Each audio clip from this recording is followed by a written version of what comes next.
Good afternoon, everyone, and welcome to episode 3 of Habita Dialogues. And I'm here joined by the wonderful David Annand, who I'm going to tell you all about in a second. But for those of you who don't already know me, my name is Katrina Douglas, CEO of OXLABS.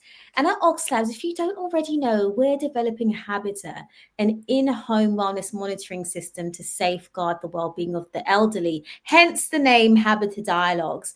And we have these chats around once a month, in fact, more this month, but I'll tell you about that later.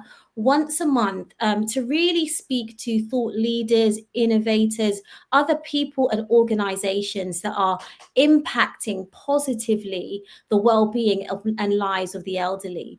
Many of you have elderly loved ones, parents that are aging, and increasingly many of us have an increasing responsibility to care for these aging loved ones. But it's not something that we speak about enough. It's not something that employers are aware of enough. So as well as highlighting the amazing work that people like David do, it's also about raising visibility of those of you in the professional world that are caring for the elderly whilst holding down pressurized jobs and while looking after families. So that's enough about me. But David, welcome. It's such an honor to have you here with me today. And David is the head of operations, am I correct? And of Adopt A Grandparent. And I can't wait to talk about Adopt A Grandparent and the work that you do. But David, please tell us a little bit about yourself and Adopt A Grandparent. Sure. My name's David Annand. I head up the operations for the Adopt A Grandparent charity. My experience is in both the commercial sector, working in sales operations and marketing roles, and also in the social change sector, working for local charities. Yeah. And my story is I made the change between one sector and the other when I was 49 and I got diagnosed with prostate cancer. Wow. So at that point, I became a volunteer ambassador for Prostate Cancer UK, helped them launch the Men United campaign, which lots of people wear the men badge these days. I launched that with ex-footballer Luther Blissett many years ago. But that led me then to working for a local homeless charity. And whilst I was there, my father got diagnosed with Alzheimer's. He was living on his own. My mother had passed away a few years before. So I became his unpaid carer. And I still am today, caring for him in his own house. And that led me to join a local Surrey charity called Crossroads Care Surrey. They're a charity that support unpaid carers across the county. Oh, wow. So I joined Crossroads, and part of my work at Crossroads, when you're an unpaid carer, when you can't cope at home anymore, your next step is you're looking for a care home. Yeah. So whilst I was at the charity, I was reaching out to care homes across Surrey, and that's where my paths crossed with Adopt A Grandparent, who obviously work within care homes. And I was lucky enough at the beginning of this year that they invited me to join them. Incredible. Their operations, and that's my story. Yeah, I love that, David. And clearly, I guess over the last few years, you've been so intentional about doing meaningful work and helping to raise the profile, and also, I guess, funding of organizations that are really making an impact. And Adopt A Grandparent is no different. And I think why I wanted to speak to you for many reasons, but one of the reasons was that you do have that dual perspective of working professionally in this sector. So you have a really bird's eye view and a professional view of the sector, but also that personal insight as well, which I'm sure, and like you said, really drew you to the work of Adopt A Grandparent. So your insights are going to be invaluable. Many people will be able to relate to you on many levels. And I didn't know you were a survivor of prostate cancer. So that's incredible, incredible journey. So yeah, I'm sure many many viewers will be able to relate to you on many levels.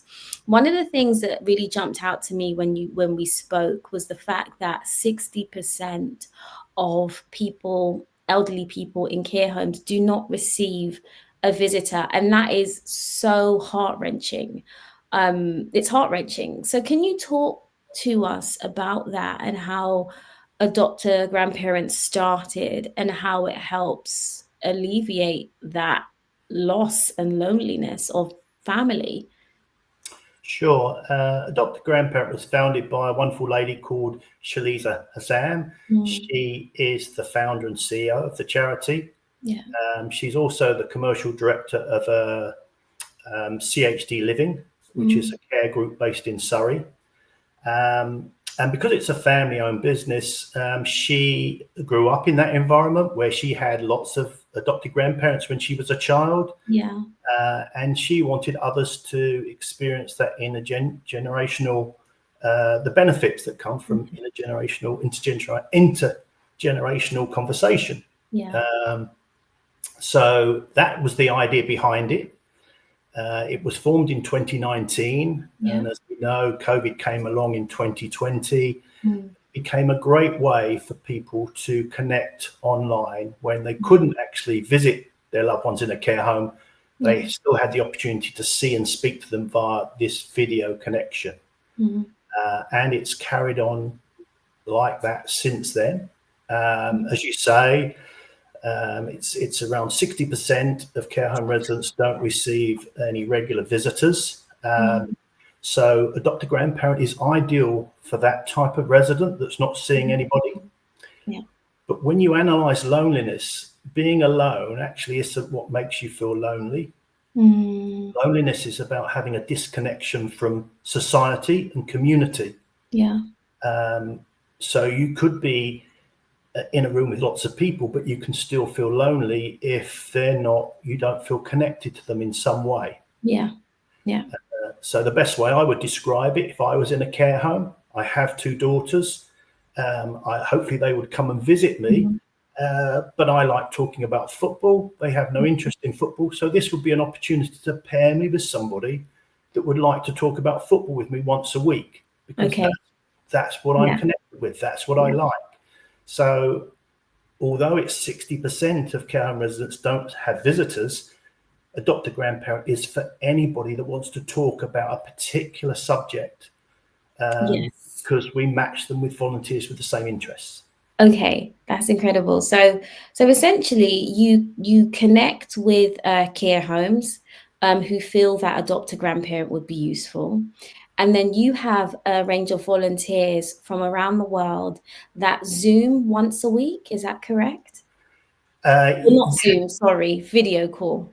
We have our own secure platform, which has all safeguarding built into it. But yes, you're right. We have approximately this year 11 volunteers sign up every single week. Wow. On average, and they tell us all about their hobbies, their interests, languages they speak, their culture.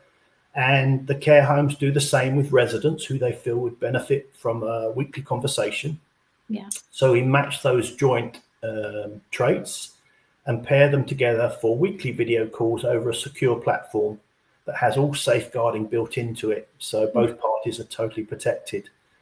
And over 400 volunteers have registered with us this year to adopt a grandparent. Incredible. Which is amazing. And over 400 care homes have also registered with us to say, we would like to use your service for some of their residents.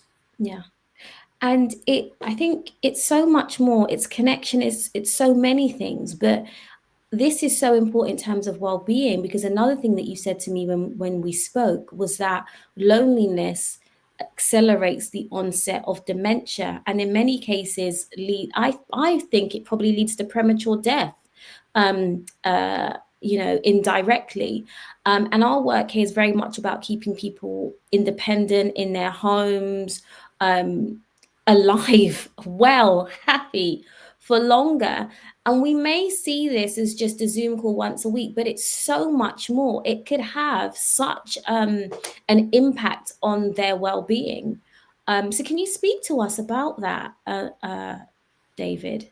Yeah, definitely. I think loneliness is a very dangerous area. It's according to the World Health Organization and Loneliness Awareness Week, it increases your risk of getting dementia by 50%, Wow. heart disease and stroke by 30%, and early death by 26%. So it's very important that people acknowledge that loneliness is an issue. Yeah. It is a silent issue, and we do need to raise it so more people are aware. And by having these intergenerational conversations, we can definitely help to reduce that level of loneliness of elderly people in care homes. Yeah. And I'm interested in your volunteers, because the fact that you have 11 new volunteers a week sign up is encouraging, because the fact that, you know, you're raising awareness and that people actually want to do this work. So talk to me about your volunteers. What type of people are they? Where do they come from? How do you find them? Well, we're really lucky because I'll be honest with you, we don't overly promote that we're looking for volunteers. Volunteers find us, which is quite amazing. And I think what it is, you know, we talk about the impact on the digital world on care, is that it's a very modern day volunteering opportunity, what we're offering. Yeah. So our volunteers are of all ages, from all around the world, and what they're committing to is to spend roughly 30 to 60 minutes once a week to make a video call to an elderly care home resident. Yeah. And the great thing for them is that they can do that at home on their mobile phone. It's so easy, and it's easy for them, and it gives us the opportunity to have a much wider reach. Yeah. If all the care homes were to say, "Oh, can you find a volunteer that can come into the home?" A lot of people don't have the time to do that. We wouldn't have the amount of volunteers to do the matching. So it's about quality, and I think the conversations are built on, because they have those joint interests. That's what sustains the conversation. It's not just any volunteer. Yeah. Because otherwise the conversations can break down. So I think from a volunteering point of view, you know, having worked for 2 other charities, finding volunteers is the hardest thing, but it's not based on what we're doing. Okay. It's a wonderful thing that so many people want to adopt a grandparent and want to have that conversation and want to learn from them. Absolutely. And it's really interesting that you say that, because this past weekend, my husband and I went to visit an elderly couple that we had met at church maybe 20 years ago, and we hadn't seen them in ages. And so we drove up to their house in the country and we sat with them.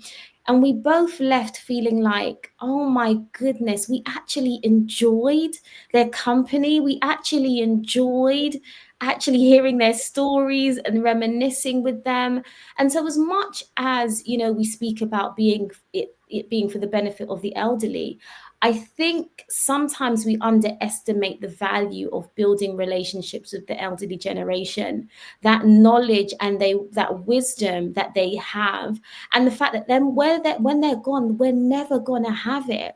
And I'm sitting in their home, and I know this is Zoom, but I'm thinking just traditions of the way they do dinner, or the way they set the table, or just these nuances of how they live and how they speak. It's a treasure. It's a treasure. And I think for those people watching thinking, I really love the vision and I'd love to be a volunteer, I really encourage them to, because so often when you give in this way, we think it's just about them, but then you end up being so enriched yourself.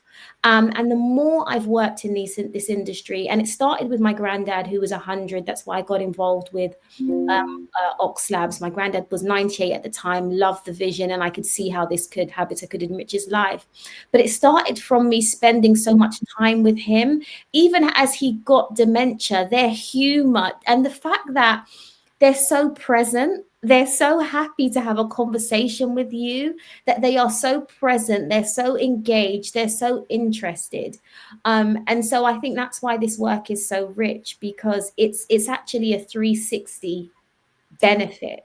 Absolutely. I've got some wonderful stories from calls that I've sat on. Yeah. One was of an 80-year-old gentleman that had dementia in a care home, a very intelligent man, one of those residents that probably thinks he's too intelligent for the other residents, and therefore didn't really mix with them very well. So spent a lot of time in his own room, but because of his dementia, he wanted to speak about his early life. That was the thing that he wanted to talk about, and where he was born. And he was actually born in India.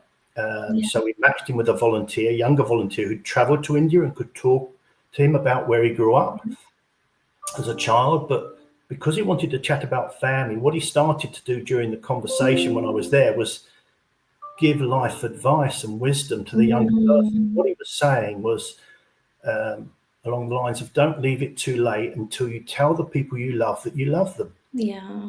Now, and because he had dementia, he repeated this theme about 3 or 4 times, so the volunteer wasn't going to forget it. But it's only that type of advice and wisdom that you'll get from someone of that age who's been there and done it and knows that's the situation. When you're young, you take things for granted. You too. And there was another story of a 14-year-old boy who volunteers for us, paired with a 77-year-old lady.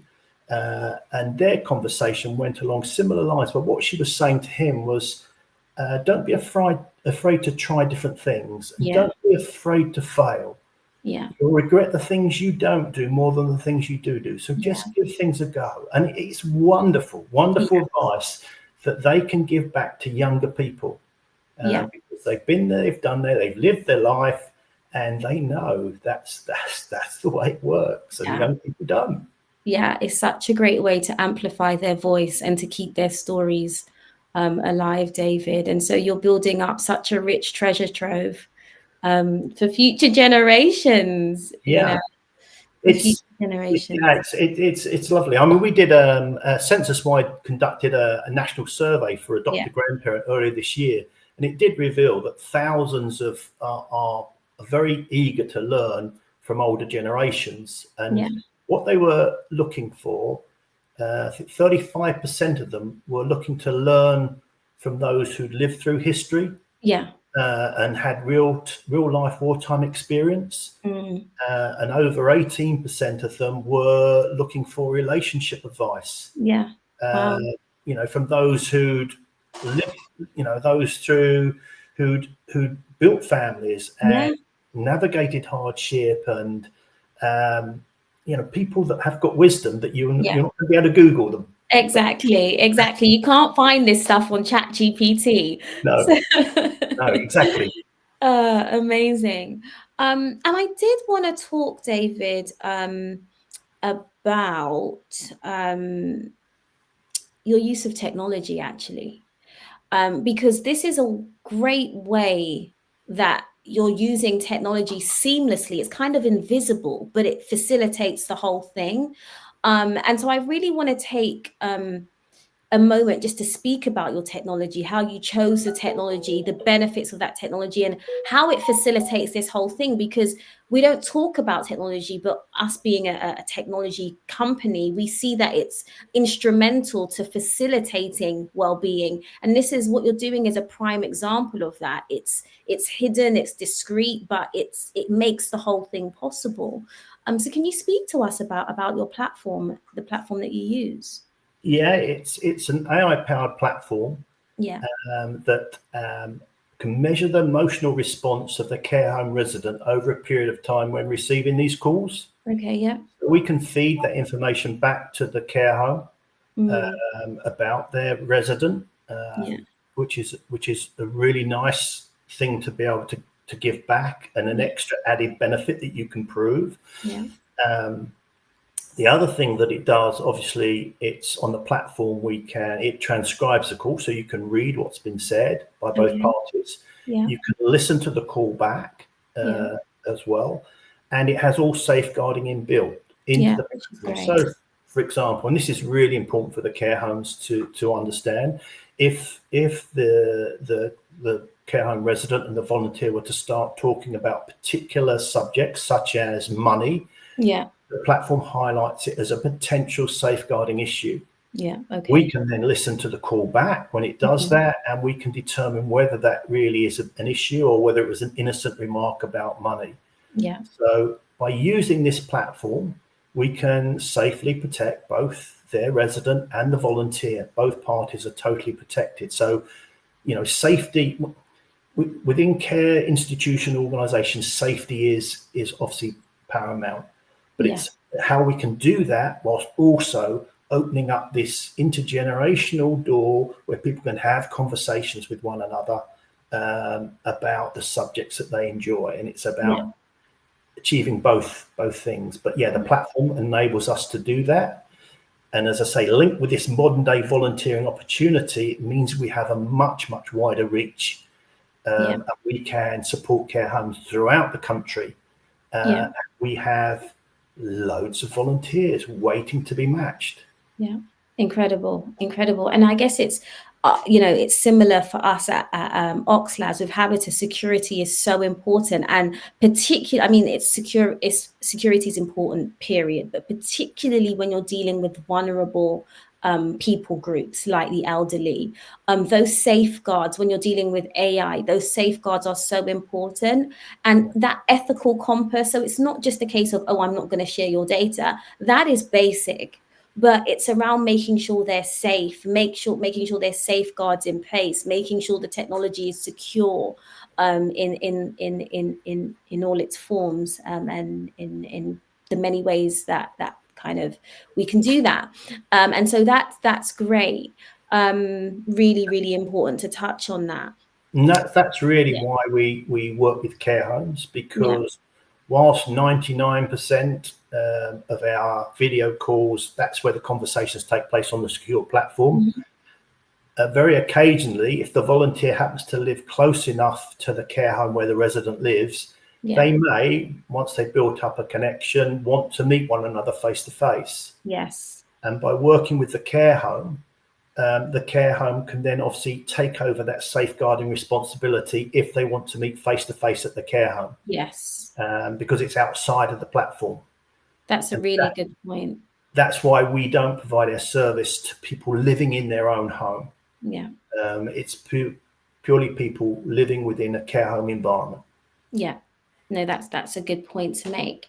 So a use case came to mind, actually. Many people watching this, they may have elderly relatives that have gone to live back home abroad.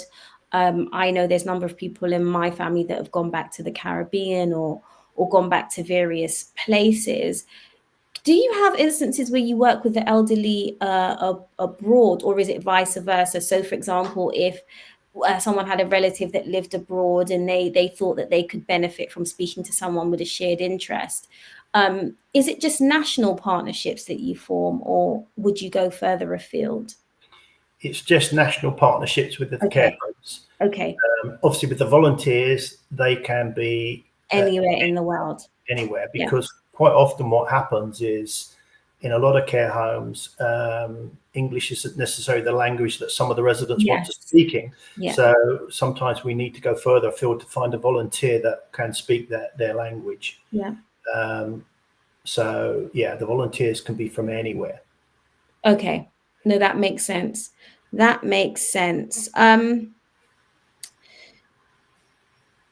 So what could, and we're going to look to the future a bit, David. So what do you think, what difference could this mean to the future of aging if care homes generally were more connected like this? What is the wider impact that you think this could have if we focused more on, making sure the elderly were more connected, they were more embedded in societies? I think sometimes when people reach a certain age, it's almost like they're forgotten, and it feels like this could be instrumental in changing that. Well, something's got to happen, isn't it? Because we have a much older population, and it's only going to get older.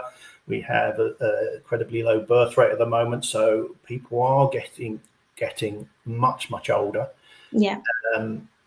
And yeah, I think this, it's about and the other thing linked to age is quite often, and I read something recently about employment agencies felt, over half of them felt that when you got to the age of 57, you were too old for a new job. Yeah. It's really worrying considering where the retirement age is. So what you're supposed to do in the meantime, I'm not sure.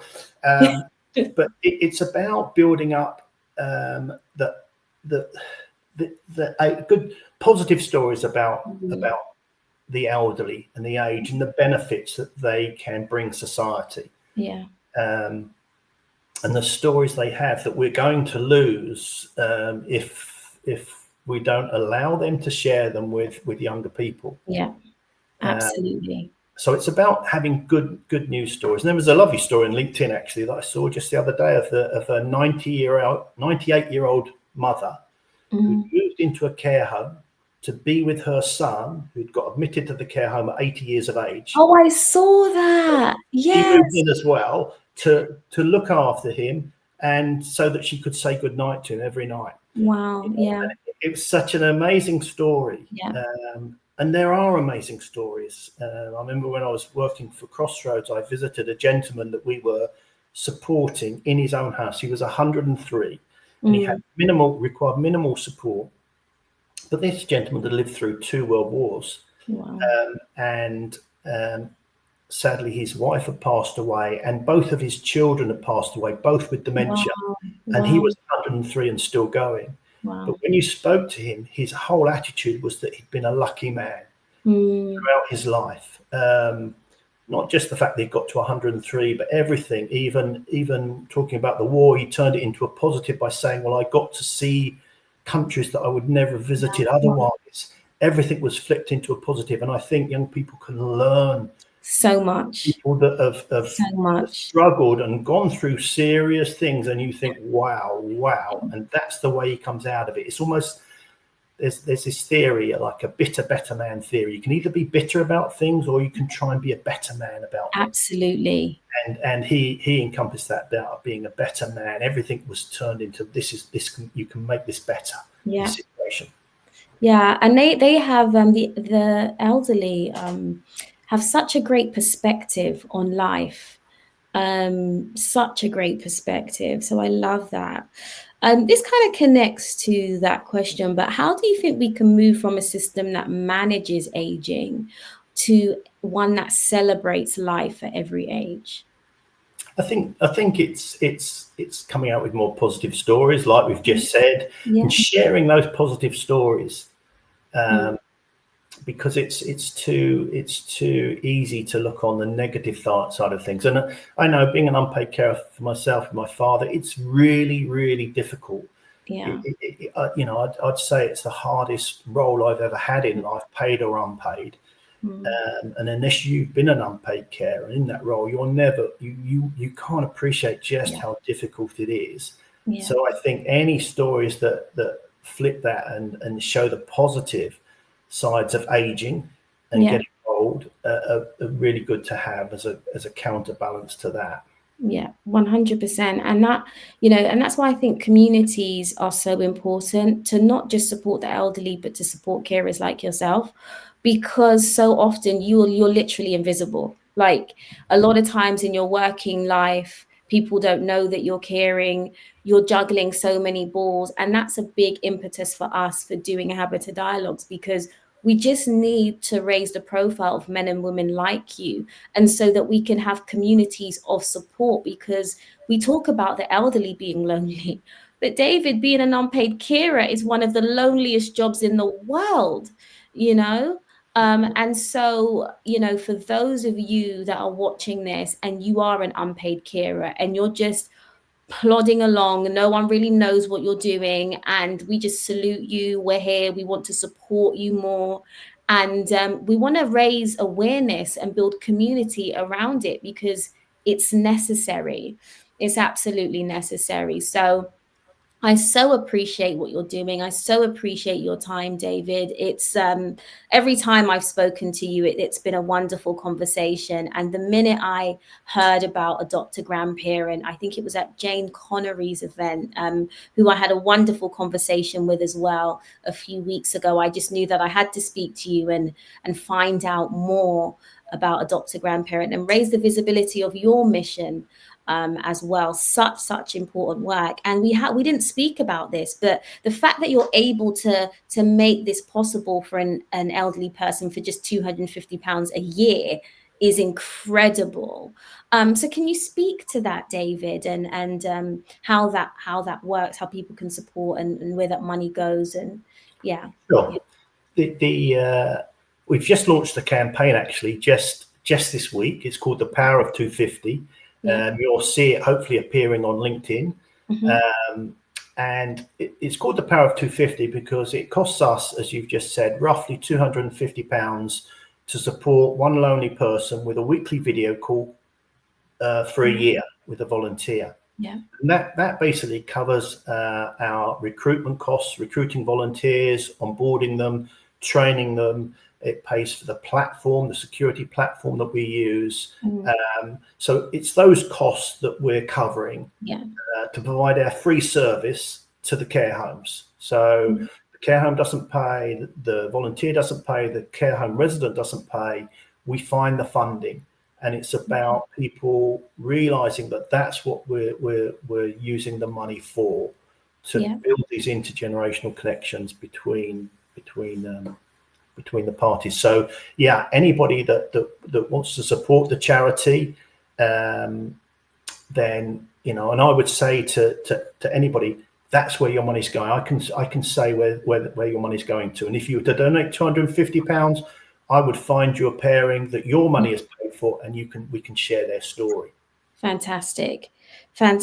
So I would encourage you, firstly, please go ahead and follow Adopt a Grandparent on LinkedIn if you are not already. While you're at it, please go ahead and follow us on LinkedIn if you are not following us already. Secondly, if you or someone else you know, you think, you know, you'd like to volunteer, you know somebody that you would, please reach out to David on LinkedIn, visit the website.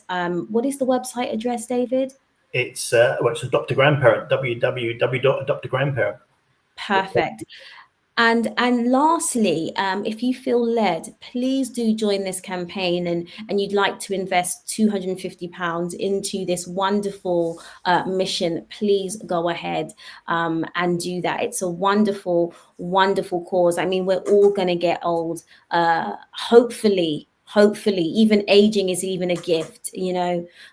So hopefully we're all going to get old, and we'd all love to have connection, and so it's, yeah, let's sow into that. So yes, and before I close up, I also wanted to let you know, you've probably seen it all over my page and all over the OXLABS page, that we have opened up reservations for Habita. I want to work personally with 100 families who have an aging loved one that live independently at home. And you may be watching this and you want to keep them in their home for as long as possible. I would love to work with you. I would love for you to be one of the first to trial and test Habita. We're only working with 100 people at this stage. You'll be the first to trial Habita. You will have insight and a voice in terms of how we develop the version that we release into the market. You will have lifetime upgrades. And we're just building a great community of families that genuinely care about aging loved ones and the well-being of the elderly. If you'd love to be part of that, or you want to find out more, please connect with me. I will put the link to the reservations in the comments afterwards, along with the links that David has shared. And you can just go to oxlabs.io, and the link to reserve is there. I'm incredibly excited about this. As you can probably hear, I'm just so passionate about this area and the impact that companies like OXLABS and Adopt a Grandparent are gonna have. And David, there has to be some way that the two companies can do something together to, you know, move the vision forward. And I will definitely be taking that up with you after, because I just love the work that you're doing, and it's so on par with our mission and our vision here at OXLABS. So thank you once again for your time. It's been an absolute pleasure to speak to you. You are welcome. And thank you for those who are watching live, or those of you who will be catching the replay. Thank you for joining. Comment, like, share. Even if you're watching this afterwards, if you drop a comment, I always come back. And don't forget to connect with David as well. And I will speak to you in the next Habita Dialogues. Have a wonderful rest of the week, and we shall speak soon. Bye-bye.